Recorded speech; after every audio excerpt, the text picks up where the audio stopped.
Catherine and Agatha enter in dazzling confections and quake in secret to find themselves practically alone with Lady Brocklehurst. How do you do, Catherine? Agatha? You didn't dress like this on the island, I expect.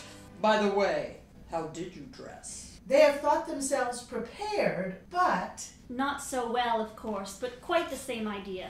They are relieved by the arrival of Treherne, who is in clerical dress. How do you do, Mr. Treherne? There's not so much of you in the book as I had hoped. There wasn't very much of me on the island, Lady Brocklehurst. How do you mean? Treherne shrugs his honest shoulders. I hear you have got a living, Treherne. Congratulations. Thanks. Is it a good one?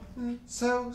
They are rather weak in bowling, but it's a good bit of turf. Confidence is restored by the entrance of Ernest, who takes in the situation promptly and of course knows he is a match for any old lady. How do you do, Lady Brocklehurst? Our brilliant author! Oh, I don't know. It is as engrossing, Mr. Woolley, as if it were a work of fiction. Thanks, awfully.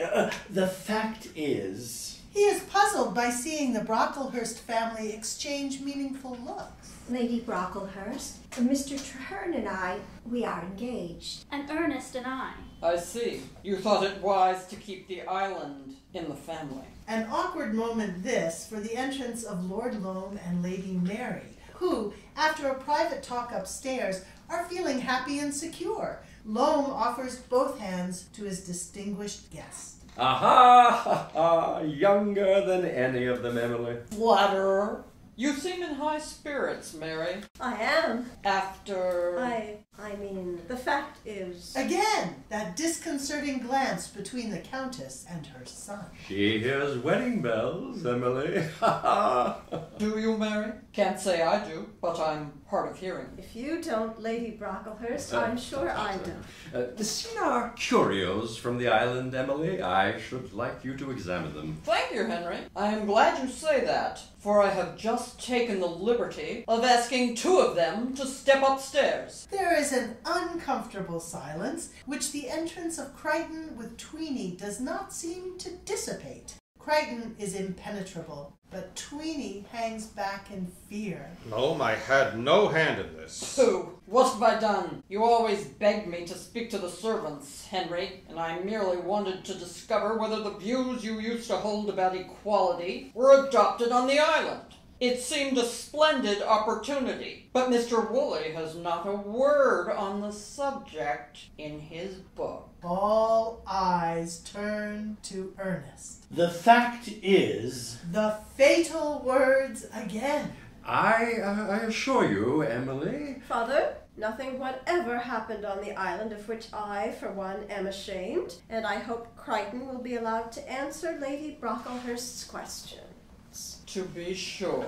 There's nothing to make a fuss about, and we're a family party. Now, truthfully, my man. I promise that, my lady. Some hearts sink, the hearts that could never understand a Crichton. Well, were you all equal on the island?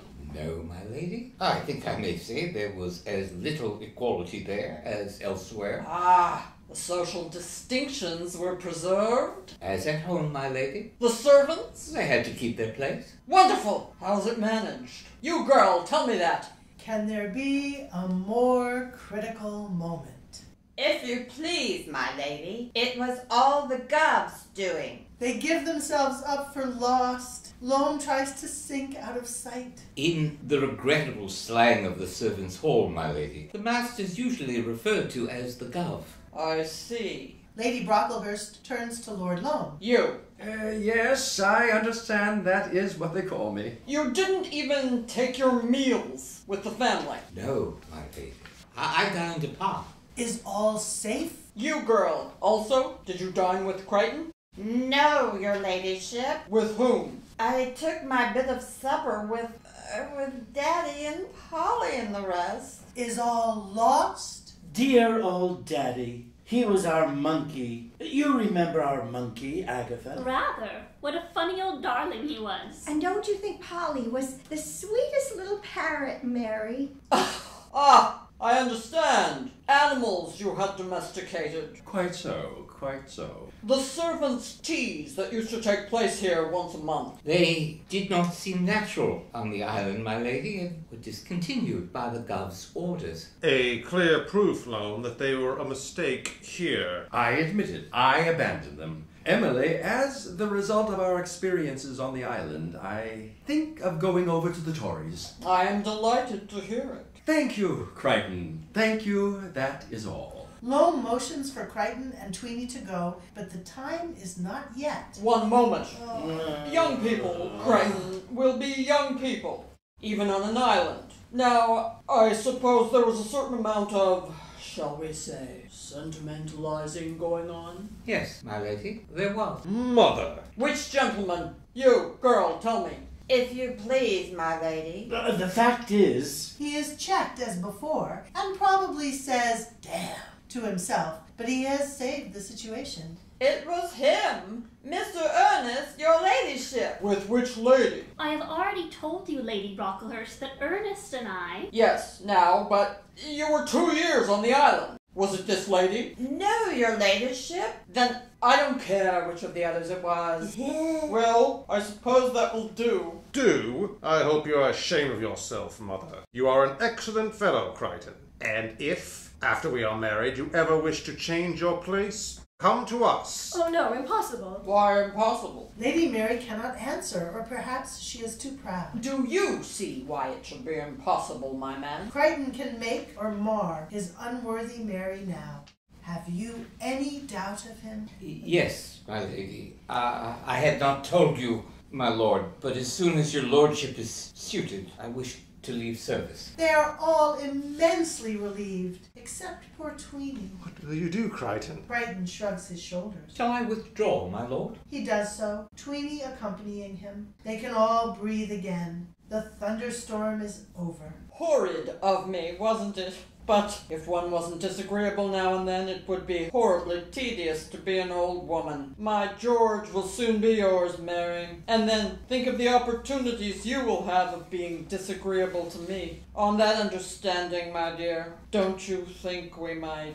Lady Brocklehurst and Lady Mary lean toward one another. Their cold lips meet.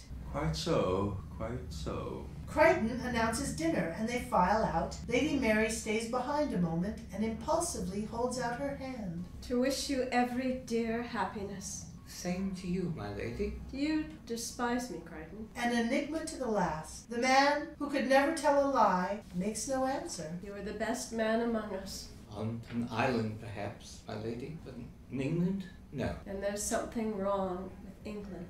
My lady, not even from you can I listen to a word against England. Tell me one thing. You have not lost your courage. No, my lady. Mary goes. Bill turns out the lights.